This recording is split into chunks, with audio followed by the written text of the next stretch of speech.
Well, you and I know that there are only two genders, but not the woke education mob like at Nichols Middle School in Middleborough, Massachusetts.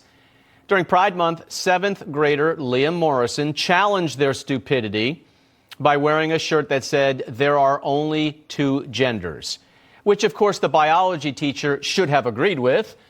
When Liam said he wouldn't take off his shirt when they told him to, they sent him home. So what happened after that?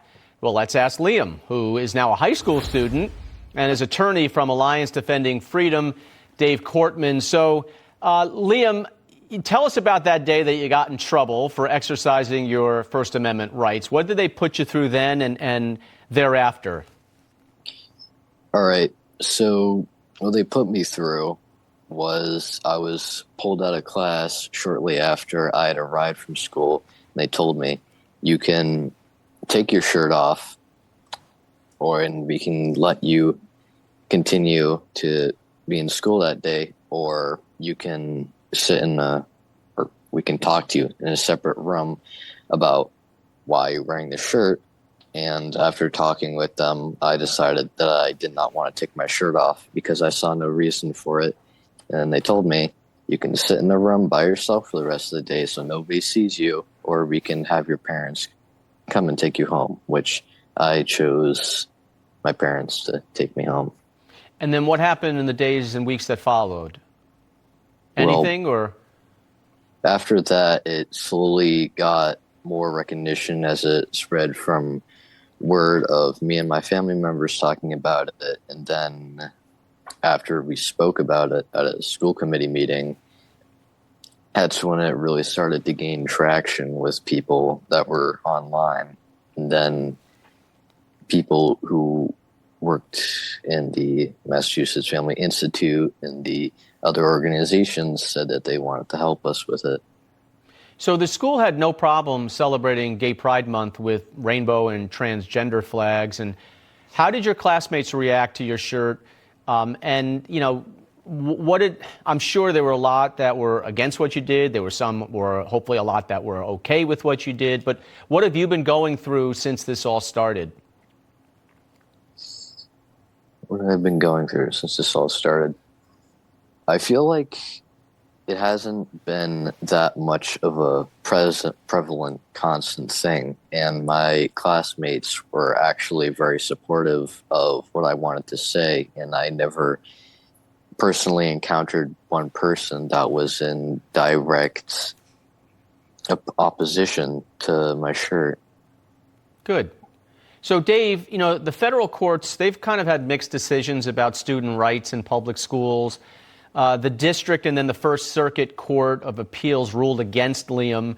What was the reasoning and what's the heart of this case? Yeah, I mean, this case is obviously not only about Liam's First Amendment rights, but it's a national issue, right? We see so much about these controversial debates. And what happens is the school district pushes one position of this controversy, but then decides to censor the other side. And I think that's the biggest problem here, because schools are supposed to be the nurseries of democracy.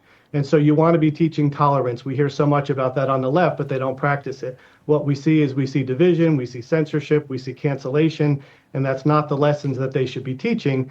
So we, and along with 18 states, have joined us, and a bunch of groups that have called Friend of the Court briefs have been filed with the Supreme Court, asking them to hear the case to reverse the decisions below to respect Liam's and others' First Amendment rights. So what are the odds that the Supremes grants you certiorari and they take the case?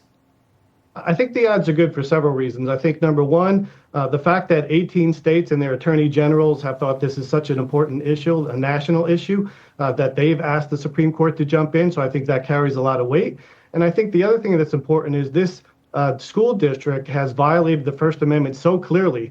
The Supreme Court said over 50 years ago that students don't shed their free speech rights at the schoolhouse gate. But that's exactly what the school did. They not only took sides in this debate, but they censored Liam's speech. And that's certainly not the lesson we want to be teaching our future leaders of our country. Are there other court cases around the country that are similar with different opinions that it would be easier for the Supreme Court to say, let's just decide this? Or because I've seen a lot of different courts rule, I mean, it seemed like a no-brainer, but they would rule against the plaintiff, in this case, like a Liam. So where do you think are there similar cases? There are, and it's a good point that you bring up. One of the things the Supreme Court looks at is there different opinions among the courts around the country. So, for example, your First Amendment rights would be respected if you were in the Southeast, but they wouldn't be respected like Liam's if you were in the Northeast. And so one of the jobs of the Supreme Court is to unify federal law. What does the First Amendment mean? It should mean the same thing everywhere. And so that bodes well for the court taking the case, because there are opinions across the country that have gone both ways, both respecting the free speech rights of students, which is the right ruling, and of course the wrong ruling here about censoring and approving that censorship from the courts. So, Liam, I have to tell you, I admire what you've been through and what your courage that you showed. It's not easy for a 12-year-old to stand firm on something like this. Now you're in high school, and I kind of think the pendulum is swinging your way now. We've gone through some nutty stuff in this country, and I think hopefully we're getting back to there are only two genders and maybe with some reality. But, what have you learned through this experience? And what about your mom and dad? I mean, they've stood firm with you, thank God, but have they had to deal with repercussions? My mom and dad haven't really had to deal with any repercussions from this, thankfully. And what was your first question what have again? it took a lot of courage to do this. What have you learned through this that you're going to take into high school and maybe into college? I've learned that people in authority definitely don't always make the right decisions, even though we want to believe that we can always trust them. And sometimes people have to be able to take a stand for themselves when other people don't have the courage to. Good for you. Liam Morrison, we wish you the best of luck going forward. Dave Cortman, go get him in the Supreme Court. Thank you. Thank you. Appreciate it. All right.